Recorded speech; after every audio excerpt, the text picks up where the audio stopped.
Hi friends, welcome to nice academy. Progression topic నుంచి excellent question చేద్దాం. ఏ formula అవసరం లేదు. షెడ్యూల్లో చాలా మంది సూత్రాలు ఉపయోగిస్తారు. ఒక్క సూత్రం లేకుండా ఈజీగా చెప్తా చూడండి.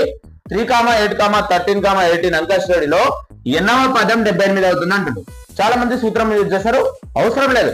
వితౌట్ ఫార్ములా చూద్దాం. ఇప్పుడు చూడండి, ఇది ఫస్ట్ వీళ్ళిద్దరి మధ్య గ్యాప్ ఎంత ఉంది చూడండి, 78. 78కి 3కి డిఫరెంట్ ఎంత? 75. First term last term, first term కి లాస్ట్ టర్మ్ కి డిఫరెంట్ 75. వీటి గ్యాప్ ఎంత ఉంది? వీళ్ళ మధ్య డిఫరెంట్ ఎంత ఉంది?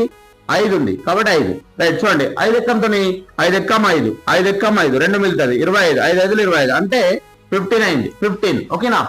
15 పదాలు, యాక్చువల్ గా 15 గ్యాప్లు ఉన్నట్టు లెక్క. అంటే ఇంకోటి యాడ్ చేయాలి, 16. కాబట్టి ఇప్పుడు ఆన్సర్ 16 అవుతుంది. అంటే 78వ పదం ఏమైతుంది? 16. అంటే 16వ పదం 78 అవుతుంది. కాబట్టి our answer is a D option is a right answer. Okay friends, ఈ వీడియో నచ్చినట్లయితే మీ ఫ్రెండ్స్ కు షేర్ చేయండి, లైక్